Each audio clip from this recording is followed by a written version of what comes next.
If you wish to reach a good decision on any topic, my boy, there is only one way to begin. You must first know what the decision is about. Otherwise, you're bound to miss your target altogether. Now, ordinary people who cannot see that they do not know the true nature of a particular subject, but they proceed as if they did. And because they do not work out an agreement at the start of the inquiry, they end up as you would expect, in conflict with themselves and with one another.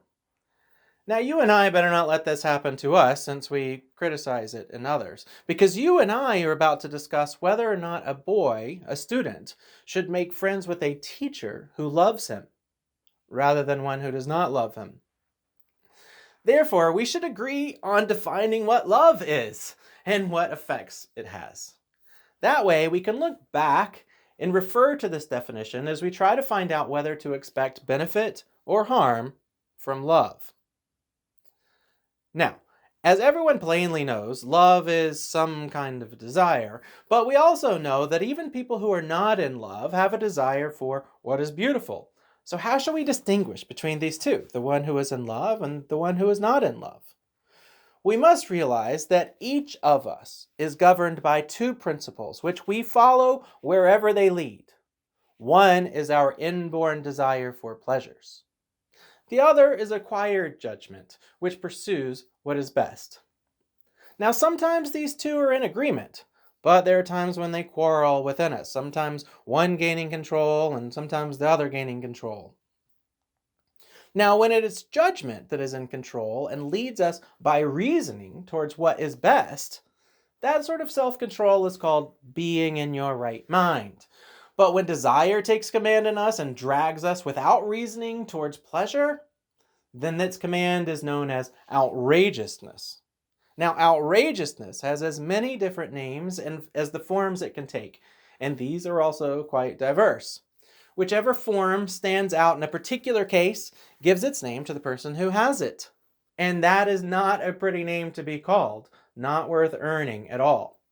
For example, if a person has a desire for food that overpowers a person's reasoning about what is best and suppresses their other desires, that's called gluttony.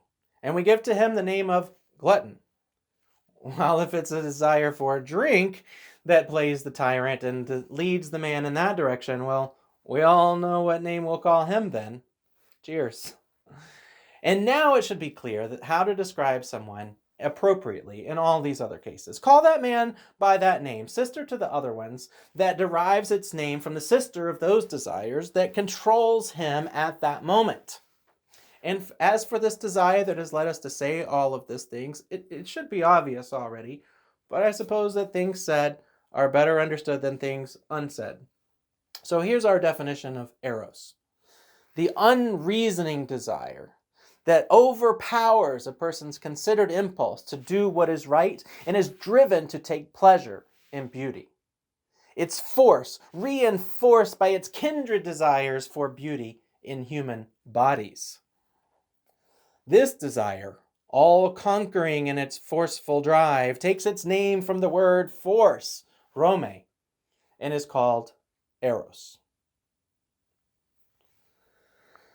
There, my friend Phaedrus, don't you think, as I do, that I'm in the grip of something divine? This is certainly an unusual flow of words for you, Socrates. Then be quiet and listen. There's something really divine about this place. So don't be surprised if I'm quite taken with the nymph's madness. As I go on with this speech, I'm on the edge of speaking in dithyrambs as it is. Very true. Yes, and you're the cause of it. But hear me out. The attack may yet be prevented.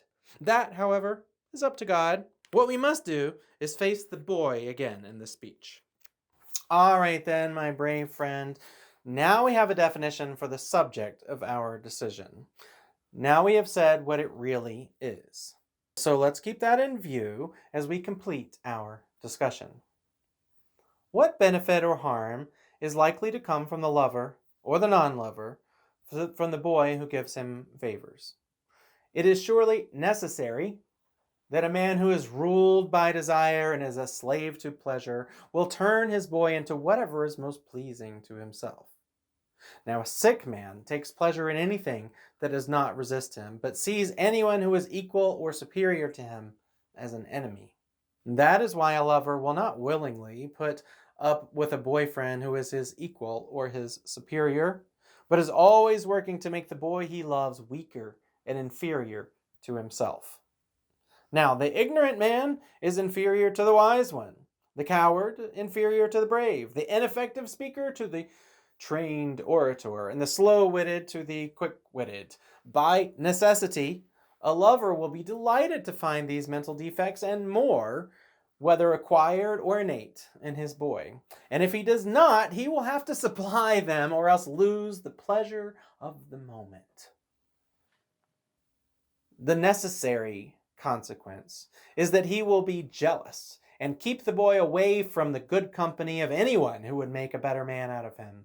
And that will cause him a great deal of harm, especially if he keeps him away from what would most improve his mind. And that, of course, is divine philosophy, from which it is necessary for a lover to keep his boy away, a great distance away, out of fear that the boy will eventually come to look down on him. He will have to invent other ways, too, of keeping the boy in total ignorance and therefore in total dependence on himself. That way, the boy will give his lover the most pleasure, though the harm to himself will be severe. So it will not be of any use to your intellectual development to have as your mentor and companion a man who is in love with you. Now, let's turn to your physical development. If a man is bound by necessity to chase pleasure at the expense of the good, what sort of shape will he want you to be in? How will he train you if he is in charge? You will see that he wants someone who is soft, not muscular, and not trained in full sunlight, but trained in dappled shade. Instead, he goes for a boy who has known only a soft, unmanly style of life, who makes himself pretty with cosmetics because he has no natural color at all. There's no point in going on with this description. It is perfectly obvious what sorts of behavior will follow from this. The sort of body a lover wants in his boy is one that will give confidence to the enemy in war or other great crisis, while causing alarm to his friends, his family, and even to his other lovers. Enough of that. This point is obvious. Our next topic will be the benefit or harm to your possessions that will come from a lover's care and company. Everyone knows the answer, especially a lover.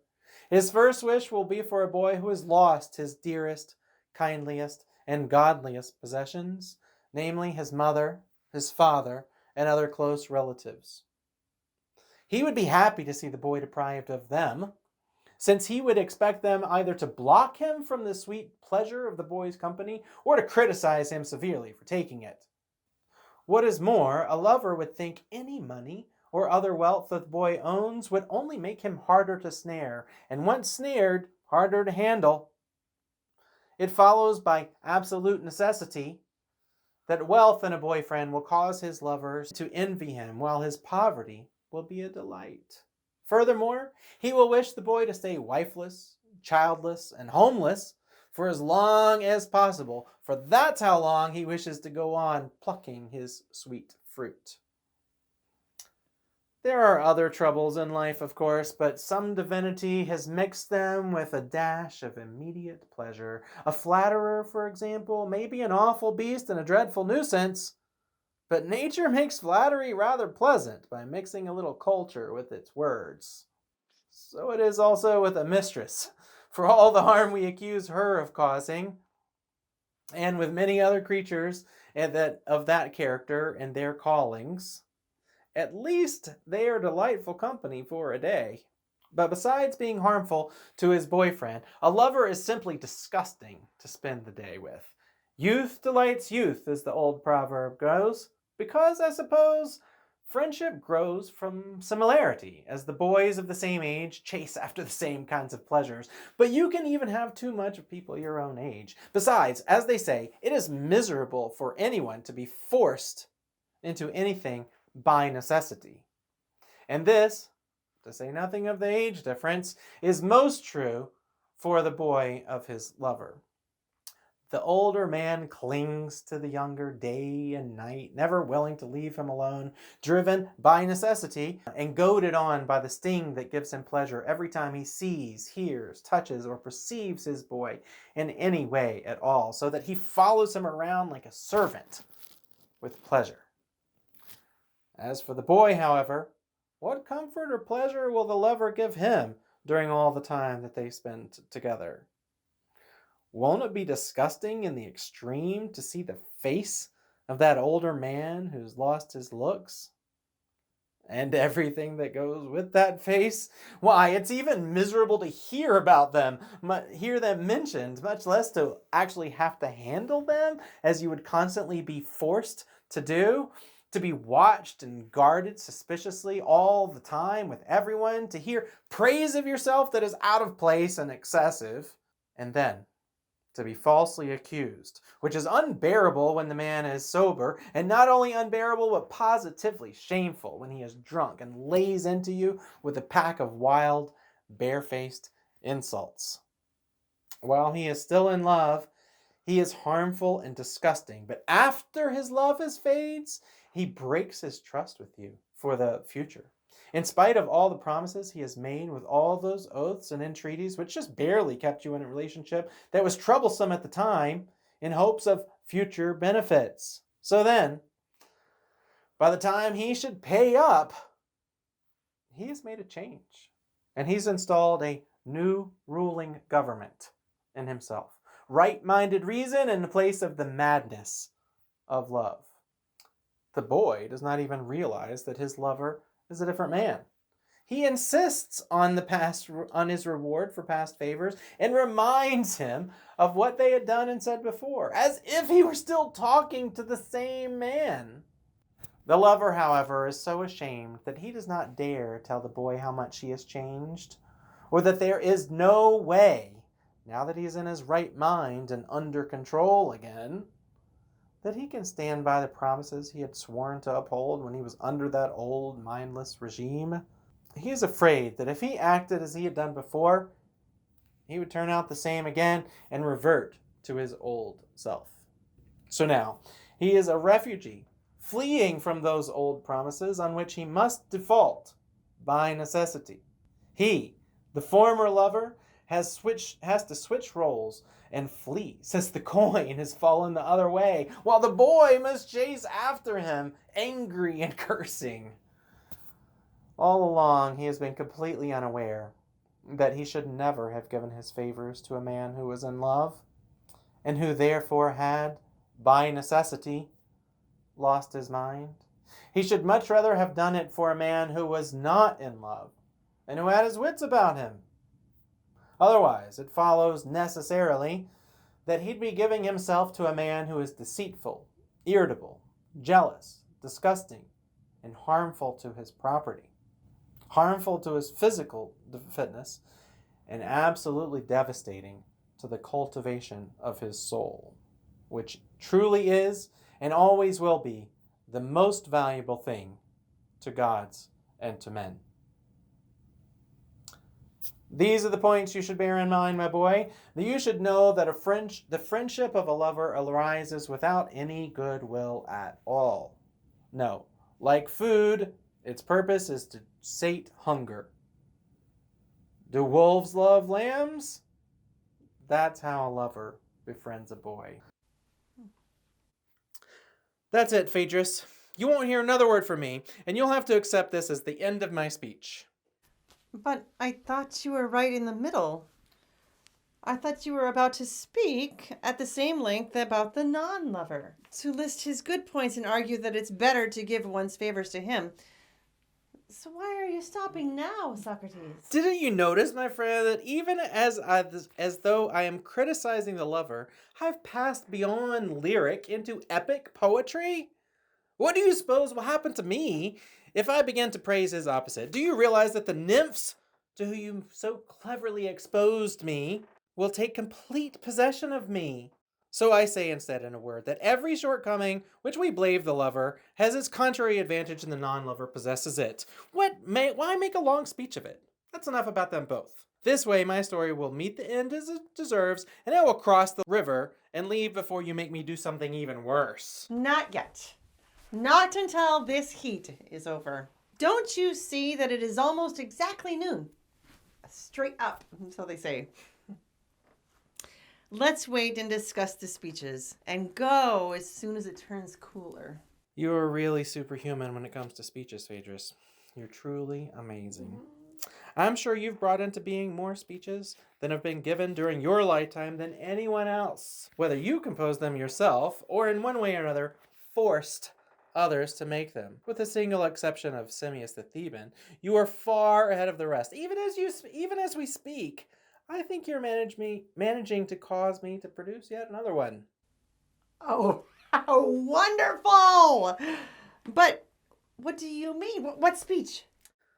My friend, just as I was about to cross the river, the familiar divine sign came to me, which, whenever it occurs, holds me back from doing something I'm about to do. I thought I heard a voice coming from this very spot, forbidding me to leave until I made atonement for some offense against God. In effect, you see, I'm a seer, though I'm not particularly good at it. Still, just like people who are barely able to read and write, I'm good enough for my own purposes.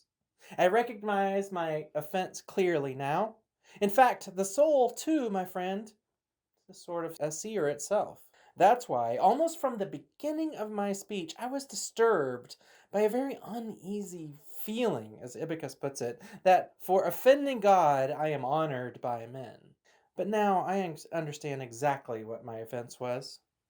Tell me, what is it? Phaedrus, that speech you carried with you here, it was horrible. As horrible as speeches could be. As horrible as the speech you made me give. But how could that be? It was foolish and close to being impious. What could be more horrible than that? Nothing, if what you say is right. Well then, don't you believe that love is the son of Aphrodite? Isn't he one of the gods? Well, certainly that is what people say. Well, Lysias certainly doesn't, and neither does your speech, which you charmed me through your potion into delivering myself. But if love is a god, or something divine, which he is, then he can't be bad in any way. And yet our speeches just now spoke of him as if he were. That is an offense against love. You are a murderer of love! And they've compounded it with their utter foolishness and parading their dangerous falsehoods and preening themselves over perhaps deceiving a few silly people and coming to be admired by them. And so, my friend, I must purify myself. For now, for those whose offense lies in telling false stories about matters divine, there's an ancient rite of purification. Homer didn't know about it, but Stesichorus did. When he lost his sight for speaking ill of Helen, he did not, like Homer, remain in the dark about the reason why. On the contrary, true follower of the muses that he was, he understood immediately and he composed these lines. There's no truth to that story. You never sailed that lovely ship. You never reached the Tower of Troy. And as soon as he completed the poem we now call the Palinode, he immediately regained his sight. Now, I will prove to be wiser than Homer and Stesichorus on this one small extent. I will try to offer my palinode to love before I am punished for speaking ill of him, with my head bare, no longer covered in shame. No words could be sweeter to my ears, Socrates. You see, my dear Phaedrus, you understand how shameless those speeches were, my own as well as the one in your book. Suppose a noble and gentle man who was or had once been in love with a boy of similar character were to hear us say that lovers start serious quarrels over trivial reasons, and that, jealous of their beloved, they do him harm. Don't you think that man would think that we had been brought up amongst the most vulgar of sailors, totally ignorant of love among the freeborn? Wouldn't he most certainly refuse to acknowledge the flaws that we attributed to love? Most probably, Socrates. Well, that man makes me feel ashamed. And as I'm afraid of love himself, I want to wash out the bitterness of what we've heard with a more tasteful speech. And my advice to Lysias, too, is that he write a speech as soon as possible, urging one to give similar favors to a lover rather than to a non-lover. You can be sure that he will. For once you have spoken in praise of the lover, I will most definitely make Lysias write a speech on the same topic. I do believe you will, as long as you are who you are. Speak on, then, in full confidence. Where is the boy to whom I was speaking? Let him hear this speech too, otherwise he might be too quick to give his favors to a non-lover. He is here, always right by your side, whenever you want him. You'll have to understand, beautiful boy, that the previous speech was by Phaedrus, Pythocles' son, from Myrnus, while the one I am about to give is by Stesichorus, Euphemus' son, from Himera. And here is how the speech should go. Long speech. Oh.